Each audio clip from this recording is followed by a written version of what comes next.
Final segment of today's episode, which is the Thursday crossover Thursday here, sponsored by PrizePicks. Make sure you download the app and use the code Locked On NFL, all one word, LOCKEDON NFL, to win $50 instantly when you play. That is PrizePicks. Sponsors all of our crossovers here on Thursday across the Locked On Podcast Network, and make sure you check them out.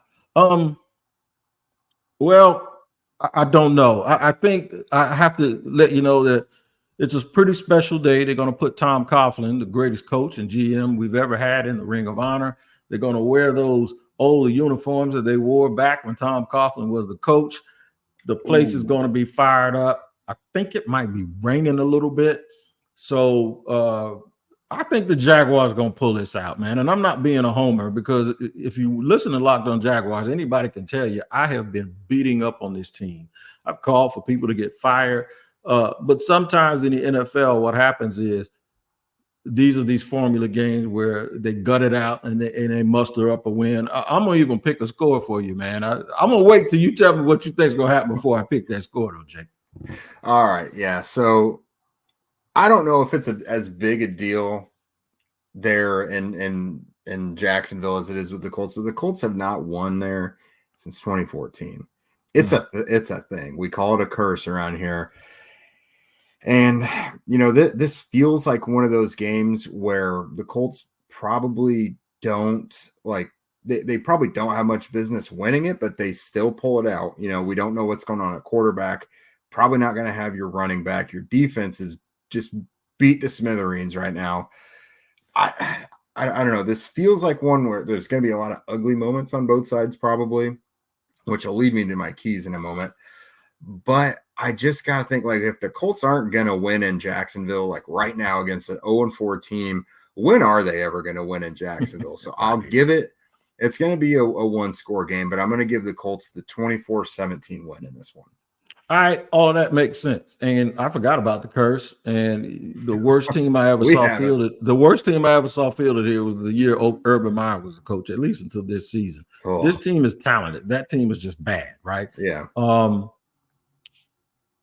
You guys are supposed to make the playoffs, and you couldn't because you lost to that horrible team. There were people in the stands wearing clown masks. They didn't even want their team to win. I didn't want it. They knew they were going to get the first round pick, but no, they didn't want to win. And then I believe that y'all lost another one, the Gardner Minshew once down here. So 19-20. Yeah, man, it's just been buck wild down here for the Colts. I'm going to go 16-13 Jaguars. And the only reason I'll do that is because I think it's going to be an ugly game. I think the weather's going to be ugly. We do have a very good field goal kicker. Young kid by the name of Cam Little that can hit it from 55 yards. They haven't been able to punch it in. I'm going to say the Jaguars get a couple of key turnovers in this game, all right, and that they don't commit any turnovers. But that's the only way that they win. If the Jaguars commit multiple turnovers, they will be 0-5 because they have just not been able to overcome turning the ball over, especially in the wrong on the wrong side of the field. They just have not been able to overcome that. But I think they're going to gut this out and find a way to win, and it'll be good for Monday morning at the water cooler. But I don't think anybody's going to look at this game and say, okay, they turned it around. No, I don't think that's going to happen at all. But I think it'll give a reprieve to the coaching staff for at least 1 week. And then the key is going to be after that. Okay, now can this jumpstart them? Can this get them going? And can they squeeze out another couple of wins and find themselves 3-4 in a couple of weeks? Or if they're 0-5, it's time to kiss the baby, man. And I think you're going to start seeing people talk about them getting out of here. Yeah, so I think in this one for the Colts, same thing. They got to take care of the ball, whether it's Anthony or Joe Flacco. Both of them have a tendency to just grip it and rip it.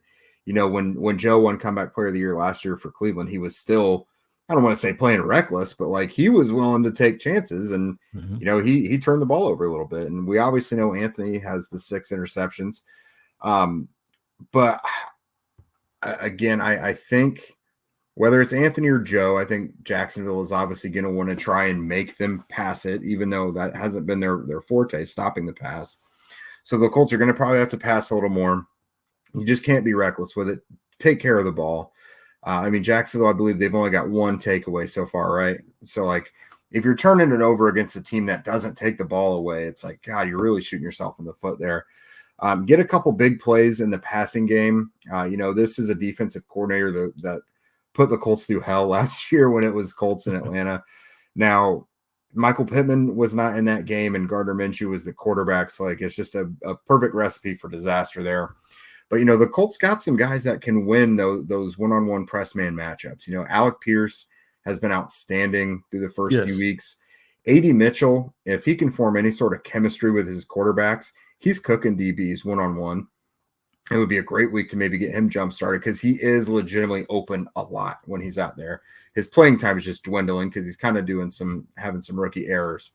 But then I think, the Colts defensively, they've had to deal with Trevor Lawrence getting the ball out immediately and not being able to lay a hand on him. That's been the recipe a couple times. They have not been able to pressure him because he's getting rid of it so quickly. So whether or not they do that, they've got to harass him. It's really tough because that defensive line is so banged up, but they were still able to make life difficult for Justin Fields often last week. But if it's a quick passing attack, swarm to the ball immediately and just try and harass Lawrence the best you can. Week 1 against Houston, the Colts defensive philosophy was, just stop the run as a byproduct of getting to CJ Stroud.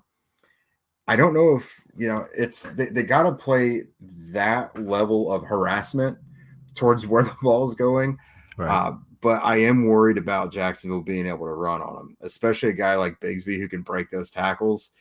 The Colts linebackers have stepped it up in the last couple weeks, but we've seen some atrocious tackling early in the season.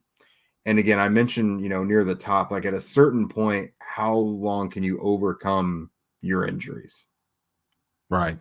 And the Jaguars have those interesting injuries in the secondary. So what's going to be the cat and mouse here and the chess match here is, do you try them with those big, tall receivers? Do you get after them, and do you test their depth in their secondary? And then for Jacksonville, I think they need to run the ball. But one thing is if they go to not plays, but more players over plays, Brian Thomas Jr. has looked the part. And Mitchell and Brian Thomas was a source of a lot of arguing and fussing between me and a bunch of people in the pre-draft contest. And now I don't think they trade Brian Thomas Jr. for Marvin Harrison Jr. with the way that they have fallen in love with him and how he's played. So he has been a pleasant surprise for Jacksonville.